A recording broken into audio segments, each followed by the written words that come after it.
Hi, അസ്സലാമു അലൈക്കും. പുതിയൊരു വീഡിയോയിലേക്ക് സ്വാഗതം. ഇന്ന് വന്നിട്ടുള്ളത് നല്ല ഈസി ആയിട്ട് ചെയ്തെടുക്കാൻ പറ്റിയിട്ടുള്ള നല്ല അടിപൊളി ഒരു സ്നാക്കിൻ്റെ വീഡിയോ ആയിട്ടാണ്.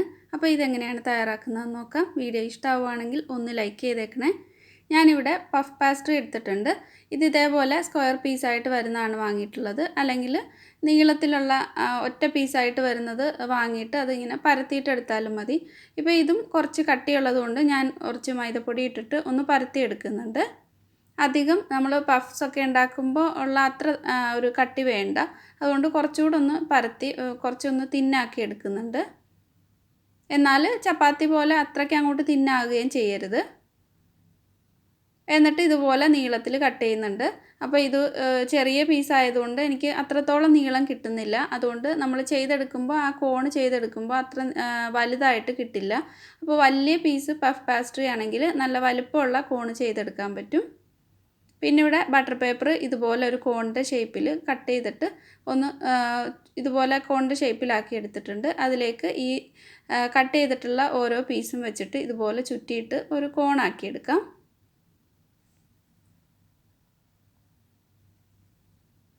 ഇതിൻ്റെ എൻഡ് ഭാഗം ഒട്ടിച്ചു കൊടുക്കണം. അപ്പോൾ നനവില്ലെന്നുണ്ടെങ്കിൽ കുറച്ച് വെള്ളം ഒന്ന് തൊട്ടിട്ട് വേണം ഒട്ടിച്ചു കൊടുക്കാനായിട്ട്.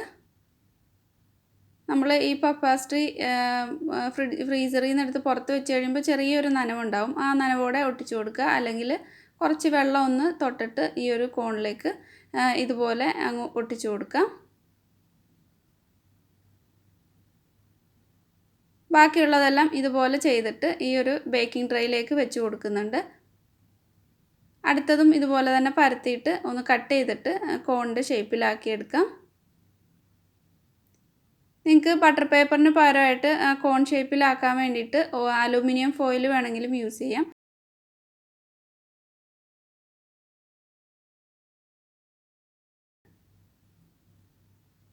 ഓരോ ചെറിയ ചെറിയ ബട്ടർ പേപ്പറിൻ്റെ പീസസ് എടുത്തിട്ട് ഇതുപോലെ കോണിൻ്റെ ഷേപ്പിൽ ഒന്ന് മടക്കി എടുത്താൽ മതി.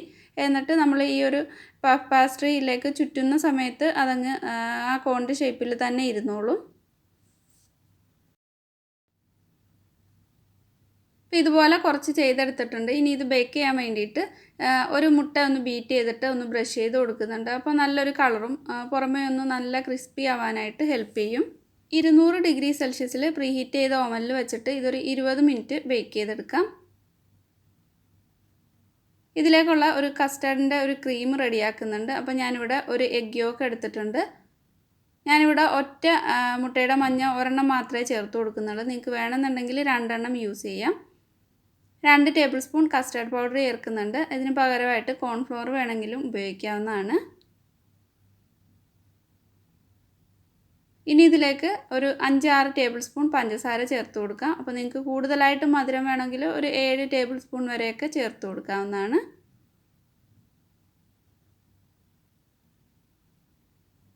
അപ്പോൾ മുട്ടയുടെ മഞ്ഞ 2 എണ്ണം എടുക്കുകയാണെങ്കിൽ ഇതിലേക്ക് വെള്ളം ഒഴിക്കേണ്ട ആവശ്യം വരില്ല.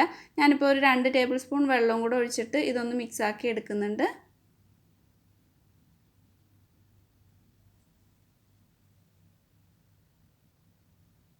ഇപ്പോൾ അതെല്ലാം മിക്സ് ചെയ്തെടുത്തിട്ടുണ്ട്. 1 കപ്പ് പാൽ ഒന്ന് നന്നായിട്ട് ചൂടാക്കി എടുത്തിട്ട് നമ്മൾ മിക്സാക്കി വെച്ചിട്ടുള്ള ആ ഒരു മുട്ടയുടെയും കസ്റ്റർഡ് പൗഡറിൻ്റെയും മിക്സ് ഇതിലേക്ക് ചേർത്തിട്ട് നന്നായിട്ട് ഇളക്കി കൊടുത്ത് ഒന്ന് തിക്കാക്കി എടുക്കാം.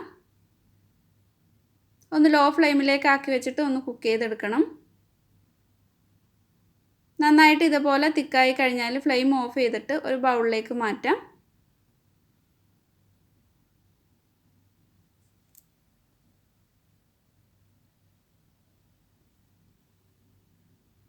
ഇതിനി ചൂട് കഴിയുമ്പോൾ ഫ്രിഡ്ജിലേക്ക് വെച്ചിട്ട് ഒന്ന് തണുപ്പിച്ചെടുക്കുന്നുണ്ട്. അപ്പോൾ ഇതിൻ്റെ മുകളിൽ ഒരു പാട പോലെ ആകാതിരിക്കാനായിട്ട് ഒരു പ്ലാസ്റ്റിക് റാപ്പ് ഇതുപോലെ അതിലേക്ക് പ്രസ് ചെയ്ത് വെച്ചിട്ട് ഒന്ന് വയ്ക്കുന്നുണ്ട്. എന്നിട്ട് തണുത്തിട്ട് ഫ്രിഡ്ജിലേക്ക് വയ്ക്കാം.